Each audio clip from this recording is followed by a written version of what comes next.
Bon, c'est pelité maman. C'est pelité parce que Gentini a Kimbuta. Gentini a Kimbuta kaka. Pour ngai ye asali nini abundi kuna yumbi abomisi batu. Mais ngai na regretter na comportement vraiment que ya liboso regretter ba menacer ba journaliste wa ba beti ba journaliste ba cameraman ba beti bango na regretter na comportement wana. Policier FARDC azaka politique. Mais majeur azo ba que président qui se déjà nommé. Na ebite maman so esali ondenge nini message na bien te.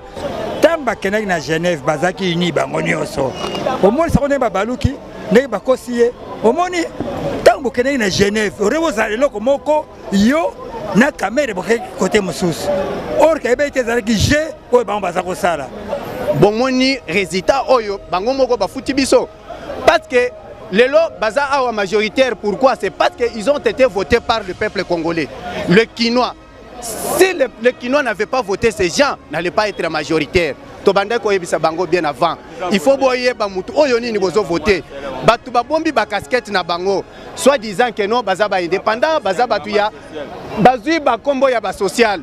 Mais tala ba social o ba voter les biso makambo oyo ba sali biso lelo. Lelo toute la nation est gouvernée, tous les gouverneurs de la nation sont occupés, les gouvernorats sont occupés par Batuya FCC. To souffrir car na ba salité. Baba buzo ba nyoso to moni na ba mandat e passer au Kimbuta sali. Batie pour la continuité. Bisa to lobi ke Ngobila ne travaillera jamais dans cette ville de Kinshasa. A kosala te na ville de Kinshasa. To kocha e molunge Ngobila kosala na Kinshasa te. To yaki à l'assemblée provinciale pour te ba gouverner à Robima ya bien. Mais pas c'est ça biso pour la gentille Ngobila bimi gouverner. Na kuna na pandu nu bande on la biso ba congolais ba la Brazza ba kima pour makambo ya bomisa batu. La ville de Kinshasa place oya kokate. Yazolinga ya sala Kimbuta tsike so ba fulwa. Mutako longola ngasa na otkute. Yazolinga aya akota la makambo oyo. Yo te bise papa gentili tala. Retirer na yo on va nous aller sur la vie na ndenge sala. Pour la tour IDPS ya nzela to lo bango de ya. Opération to ebindaku. Papa retirer on va na yo o saba faire no ndenge salara. Pour orokoka te imana oro dirigeant ote bon fila Kinshasa. Orokoka. Non, on est choqué.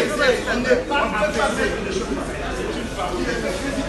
il n'y a pas d'élection ici.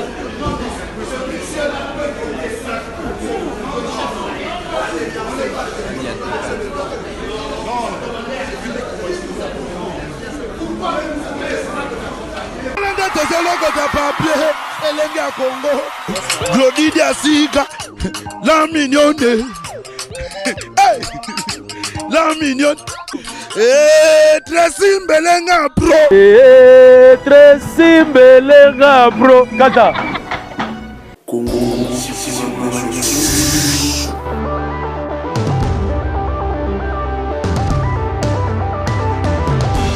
abonnez-vous, c'est sur notre chaîne aussi pour la Majorité TV.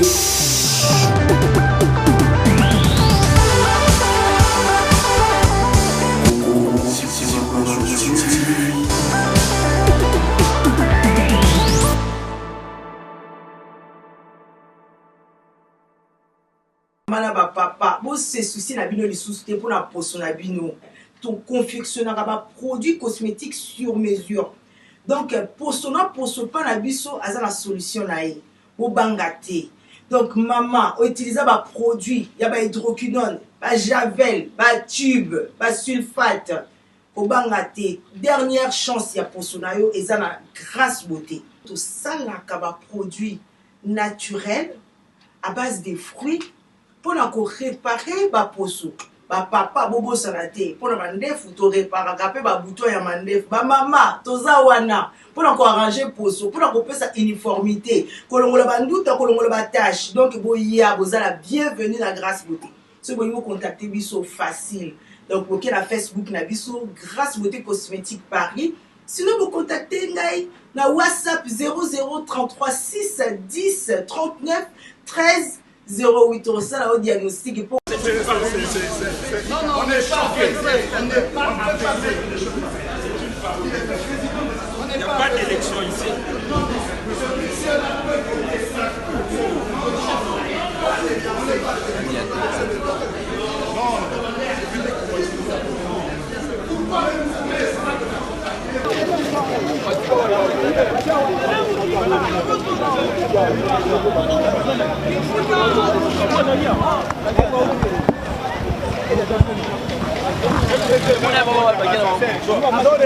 Réaction au papa, na ndenge Gentini Ngobila bimi gouverneur. Bon, nga sepeli te maman.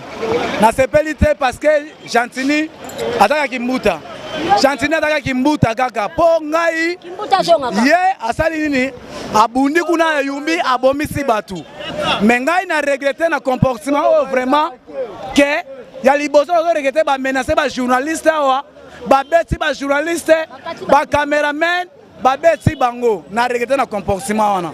Et puis Gentini nga bimi wana naza d'accord te ba luka Gentini nga zana côté na vandi poubelle za koleka na maman ya koleka na. Et puis troisièmement nga nazo regretter policier FARDC azaka politique mais majeur azo ba que président Tshisekedi aza nommé na ebite maman so esali ondenge nini message nga bien te.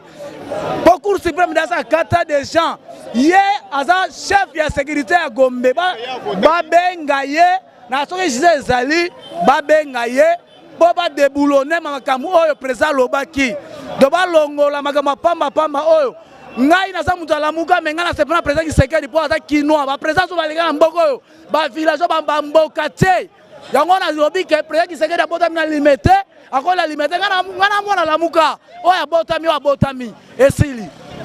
Merci. Bon, papa, Olobini, réaction à yo par rapport au gouverneur Nabino Esika Gentini Ngobila, gouverneur à Kinshasa. Maman, ngai comme tel, né na bana batu.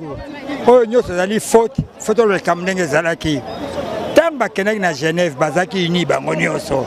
Au moins, ça on est babaluki, ne bakosiye. Au moins, tambo kenek na Genève. Revo zalelo komoko yo. Na caméra côté Moussous.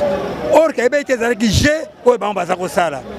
Alors, nulle part au monde, nous n'avons pas de binobo la kaka, na popularité. Il y a plus de 350 personnes. Nous n'avons pas de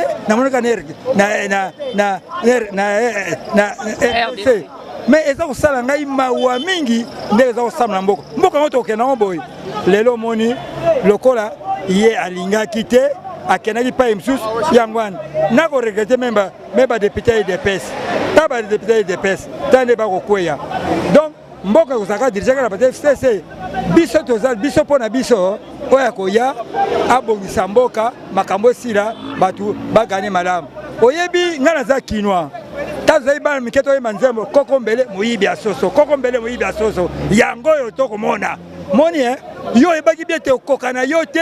On sommes aujourd'hui. J'ai dit et je vous remercie. Merci papa. Oui, papa Obakissa. Par rapport au gouverneur de Bisso ville à Kinshasa, vous êtes d'accord?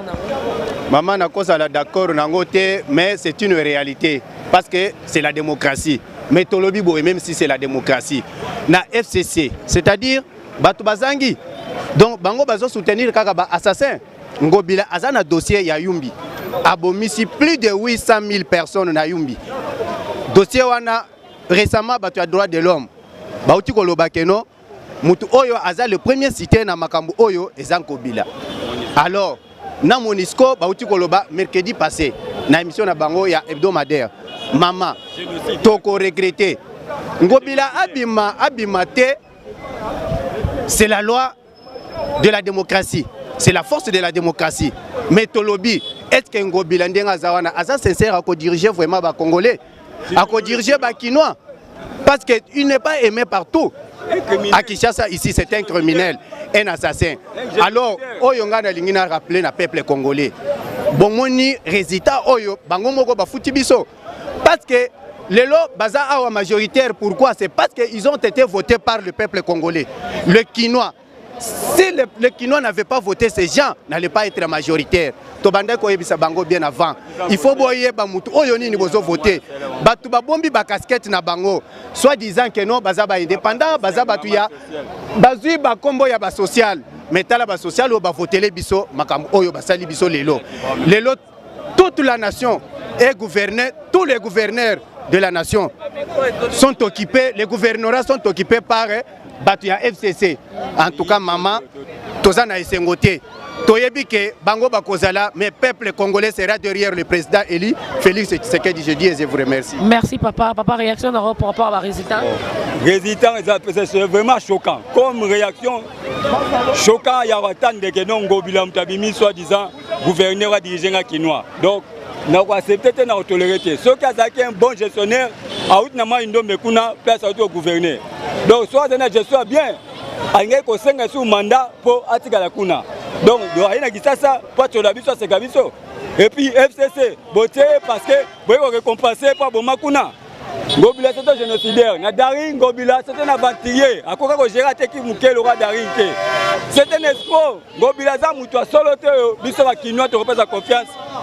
Donc tolingi que la facilité nyonso un assassin et génocidaire ba crime oyo nyonso asali na Yumbi oyo batu nyonso bamoni yango polele comment 800 000 baza déplacés na Brazzaville, comment plus de 1000 personnes tuées à cause ya mutu ya Ngobila se fait pouvoir oyo moyibi esco avanturier botizenga so na ba kwa na Daring asale le remonte ki avanturier nga na yebango na équipe DSMP.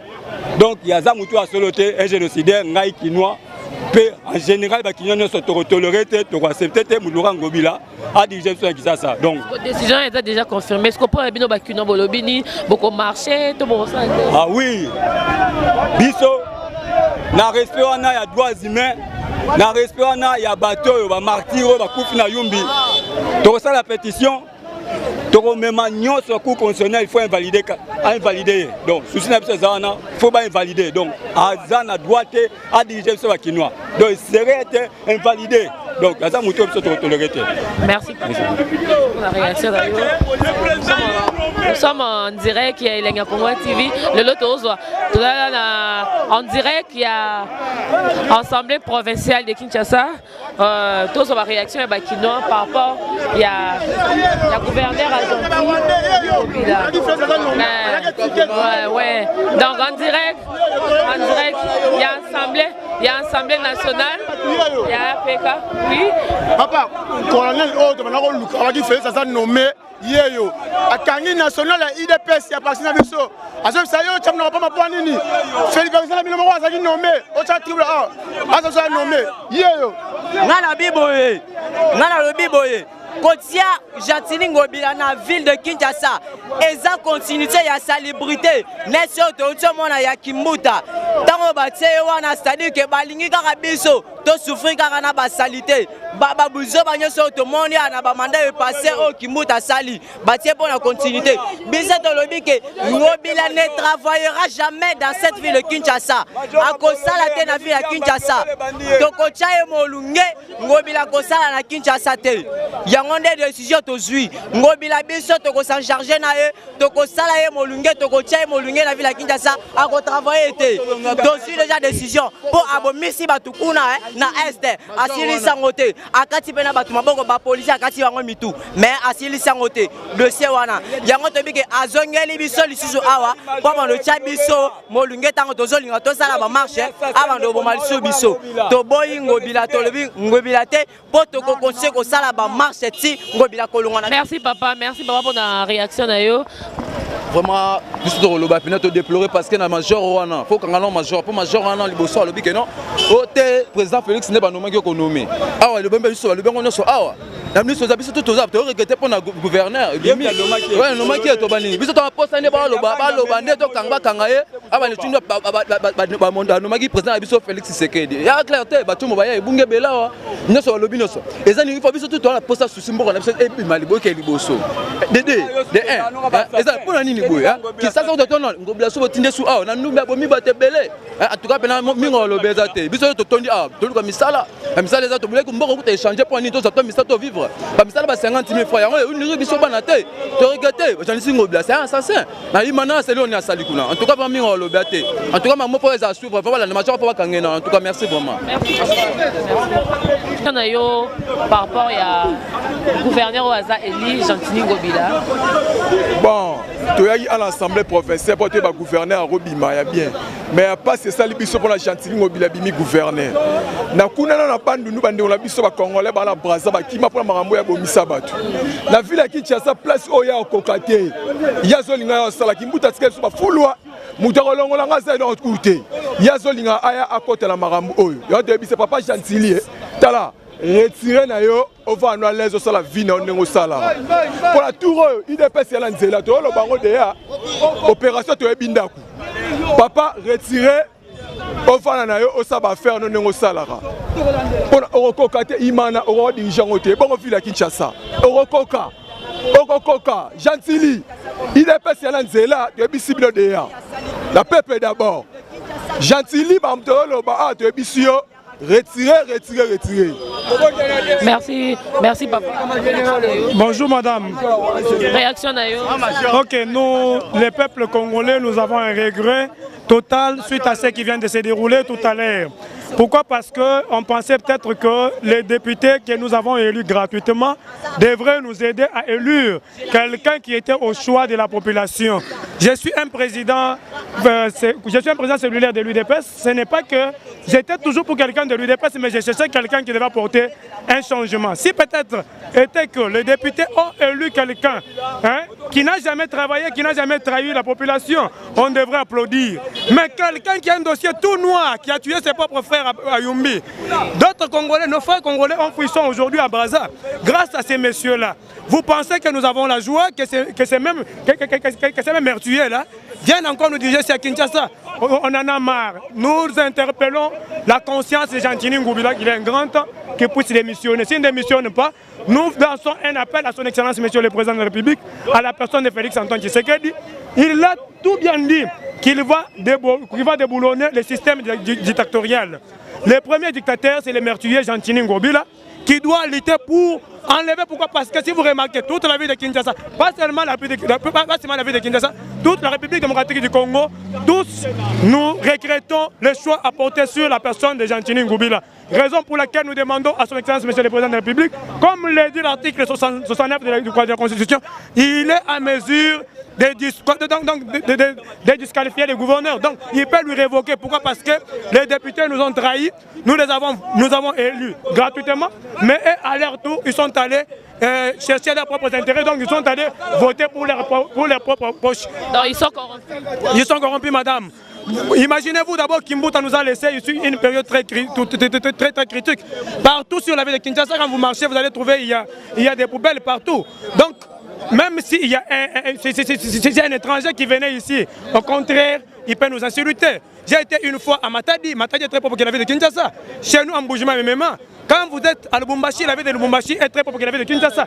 Comment vous pouvez imaginer des villes qui sont dans des provinces plus propres que la ville capitale qui est Kinshasa? Donc, on n'a pas besoin de quelqu'un qui peut encore nous faire souffrir. Nous avons besoin de quelqu'un qui peut apporter un changement. Quelqu'un qui va marcher selon la vision de son Excellence, Monsieur le Président de la République, que j'appelle avec tout respect, Monsieur le Président Félix Antoine Tshilombo Tshisekedi. On n'a pas besoin de Chantilly Ngubila, un meurtrier, un assassin, quelqu'un qui a tué ses propres frères. On n'a pas encore besoin de ces messieurs-là. Et d'ailleurs, je profite par cette occasion à signer un major de la police qui a insulté le chef de l'État. Il a fait l'outrage à l'autorité publique. Imaginez-vous un major de la police, quelqu'un qui est politique, qui se met en public pour dire que le chef de l'État était nommé. Lui a des preuves, comme le chef de l'État était nommé. Il est reconnu, d'autres journalistes ont pris ces images. Il s'appelle Major Bosco. Les masques, il était ici tout noir. Noir. Oui. Et d'ailleurs, son apparence n'apparaît même pas comme un Congolais. Donc il a ses preuves. Lui était là, il a ridiculisé les journalistes. Oh, la presse, c'est un pouvoir à part. Un policier ne peut pas toucher un journaliste. Mais lui s'est donné de luxe de toucher un journaliste, le ridiculiser ici. C'est pour ça que je demanderai au ministre de la Justice qu'il puisse interpeller ces majors, que les majors puissent démontrer des preuves que le président était nommé. Alors, s'il a des preuves, oui, mais s'il n'a pas de preuves, qu'il puisse répondre à ses œuvres. Pourquoi? Parce que nous voyons que même dans la police, on pensait que la police est apolitique, mais il y a des jeunes élèves FCC qu'on a habillés en tenue de la police pour nuire la population. Raison pour laquelle tous ces gens-là doivent être déboulonnés selon la vision de son Excellence, Monsieur le Président de la République. Merci. Pardon? Merci pour ta réaction. Merci madame.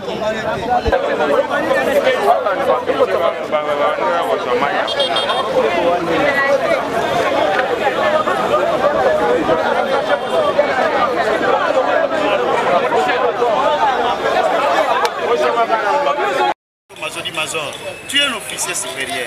Ce dernier est policier comme vous et il vous dit être capitaine, il présente la carte. Tu ne peux pas le traiter avec déférence, avec respect. Qui est-il, toi, de me donner l'ordre? Et il me l'a dit, d'ailleurs, au Lobaka Mingi na TV, na Lukakanenga Kosil Sananayo. Et il donne l'ordre, on m'arrête, on me prend mes deux téléphones Samsung Moko, na ST32 Yaitel, on me charge le cou, on a pris ma porte-monnaie. On a pris l'argent et toutes mes pièces d'identité, mes cartes bancaires. Me torturant et me chargeant le coup. Insultant, ils me disent que le président Félix a été nommé. Les policiers peuvent me dire ça. C'est lui qui nomme. C'est lui qui nomme ça. Lui qui a nommé Félix. C'est là, nous sommes des témoins. Vous savez, on a les images. Non, on m'a relancé parce que d'autres officiers qui me connaissent. Les colonels, ça c'est Hobbs qui vient, qui m'appelle par mon nom. Il dit, oh, mais celui-ci on le connaît. C'est quelqu'un qui habitué. Depuis quand il est bandit, et puis non, c'est lui qui incite toutes ces troupes au désordre. Moi j'ai incité les troupes.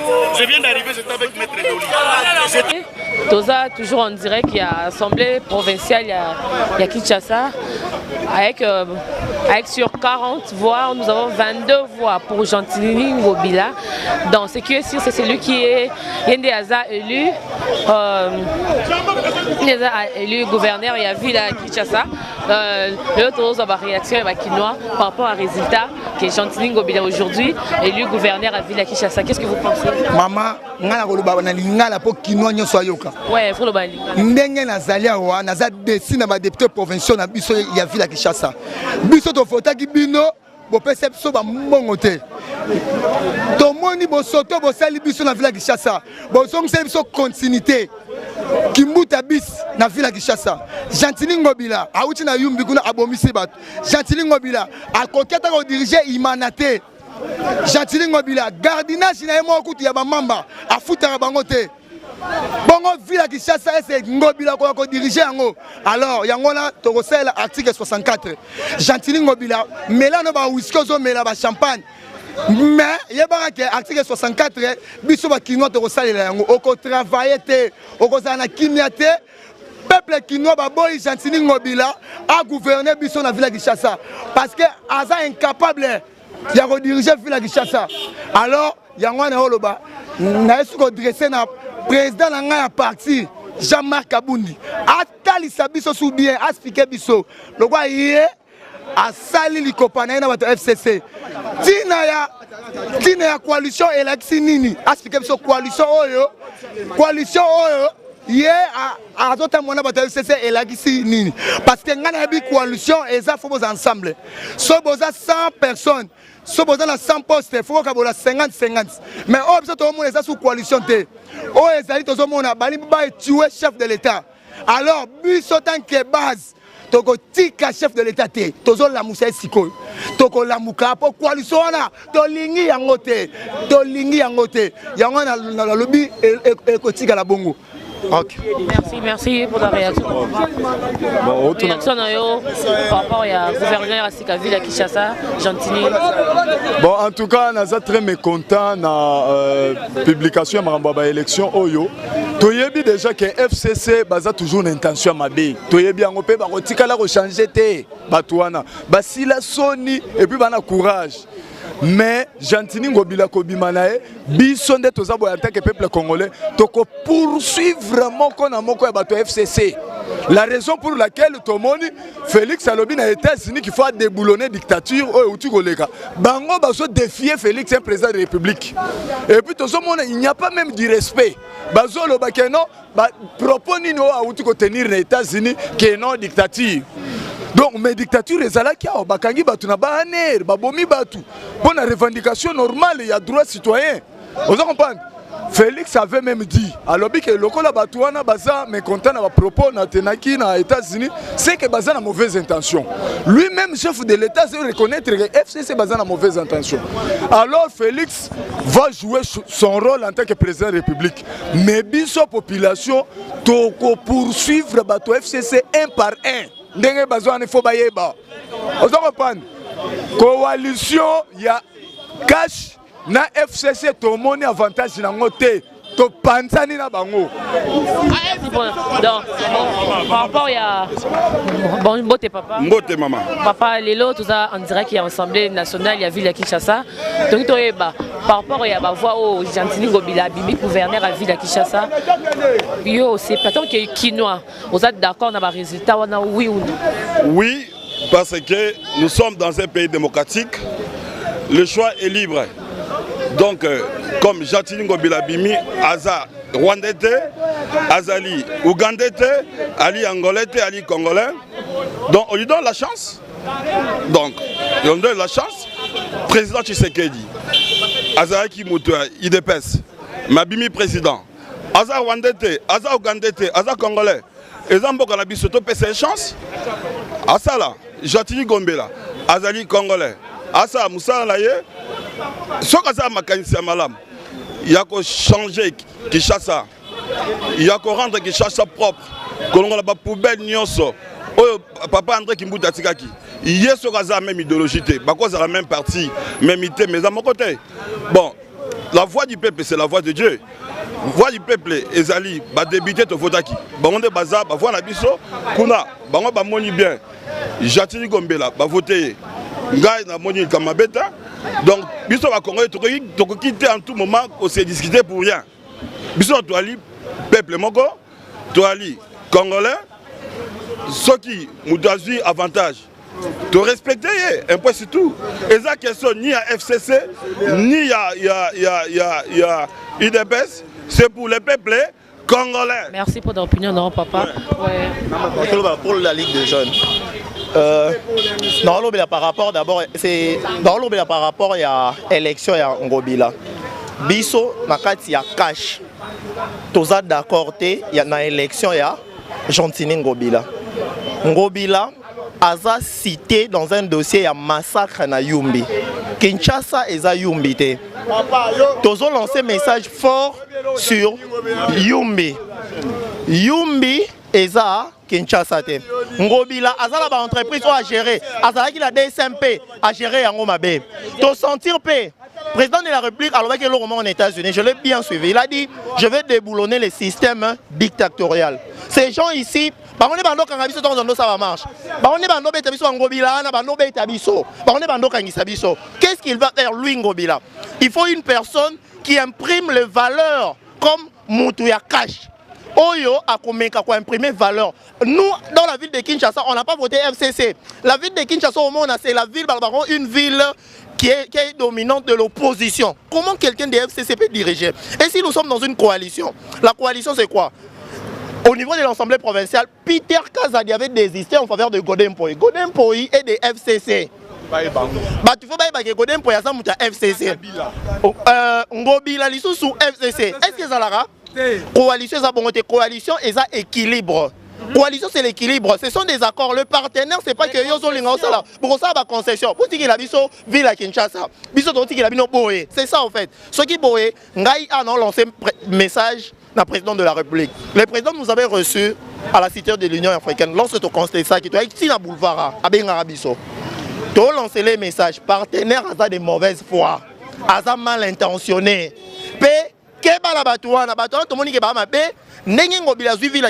C'est-à-dire quoi? C'est-à-dire que prudent.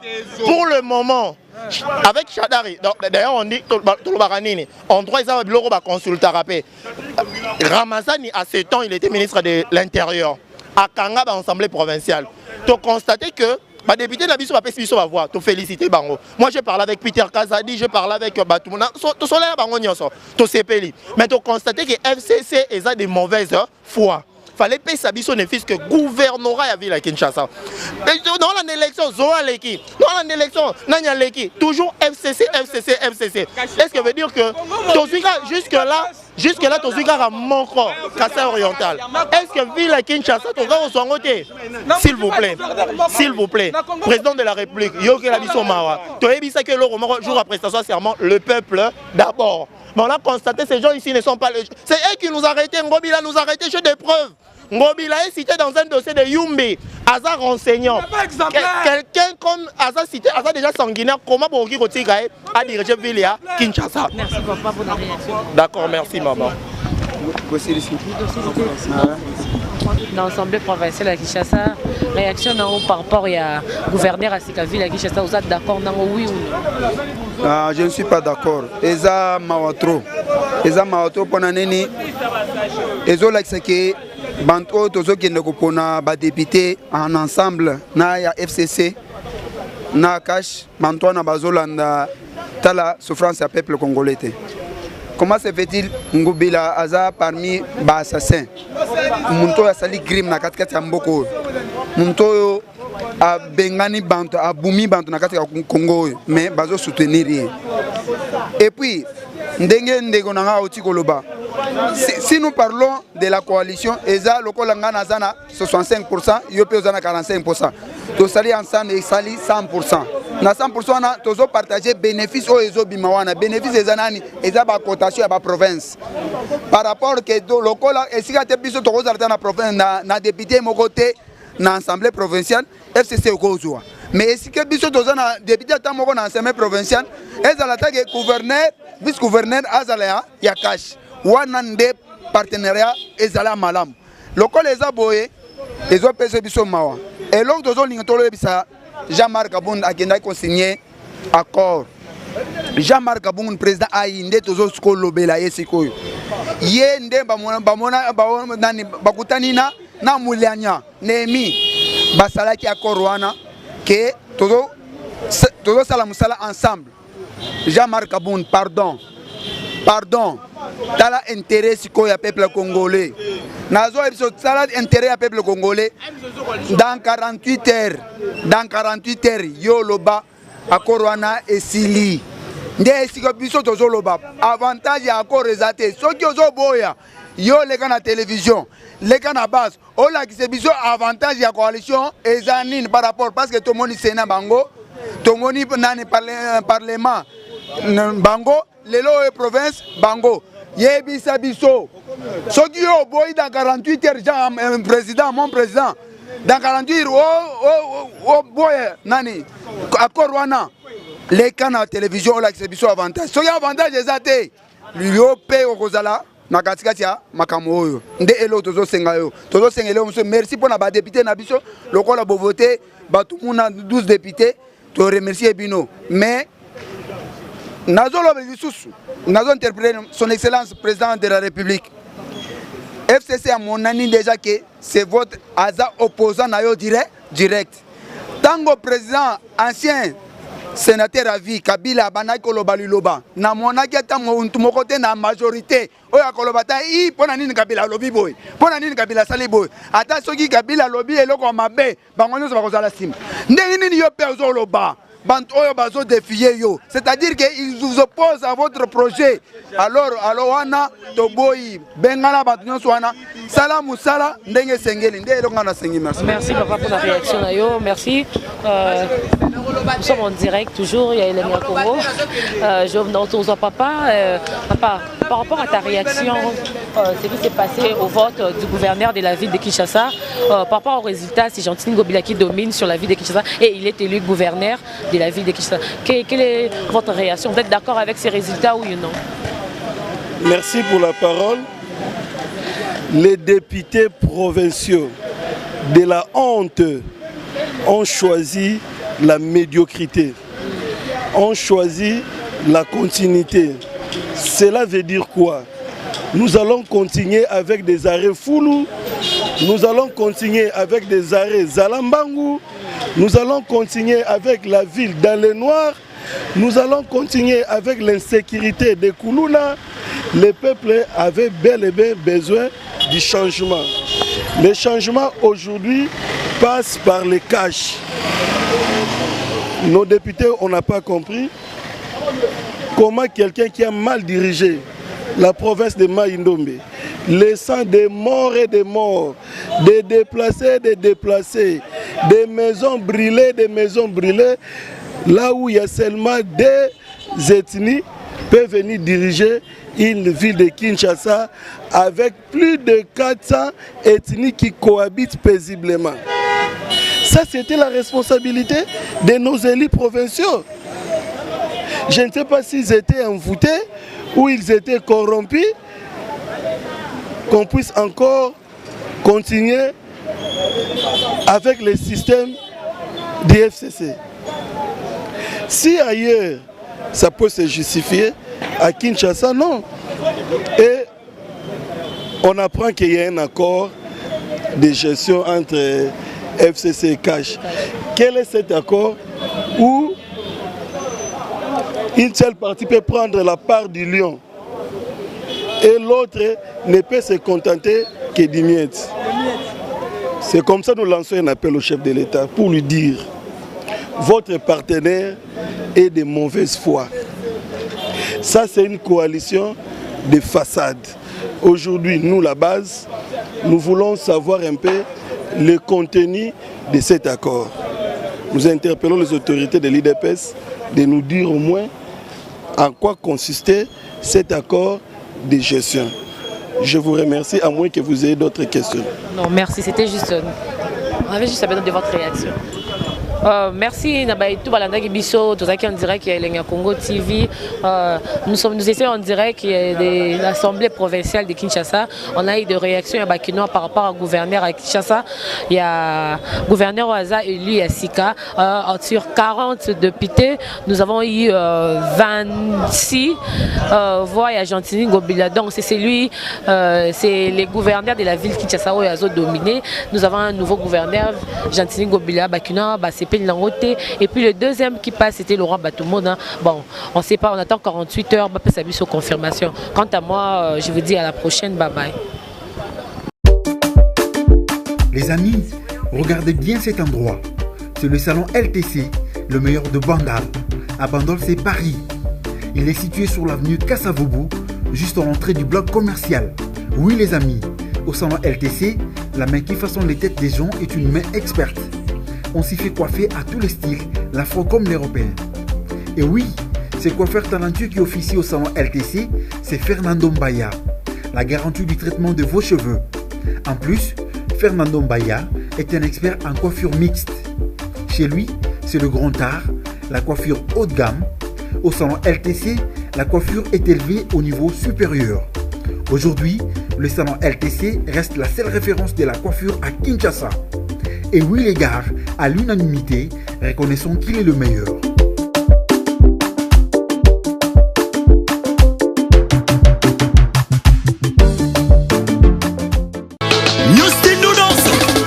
Geli Odia, Boka Basse, Boka Basse, ma chérie Nabiso, Boka Basse, Bayaya Swag, Boka Basse, Boka Basse.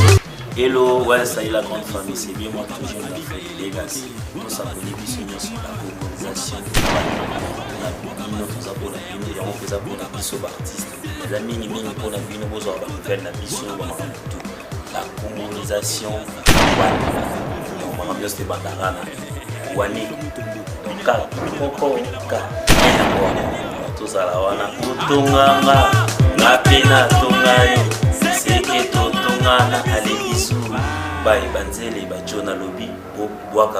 Il est important la colonisation.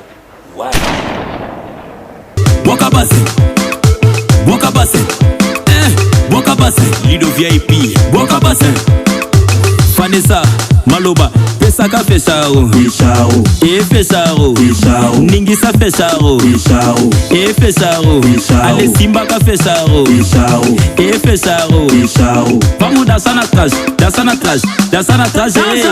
vamos dançar no rabo, Berton Tibala, Atomanga, na pena tomae, Segredo Tomana, allez bisous, bye. Glody Diasiga, la mignonne, la mignonne, Tracy Mbelenga bro, Tracy Mbelenga bro, Kata.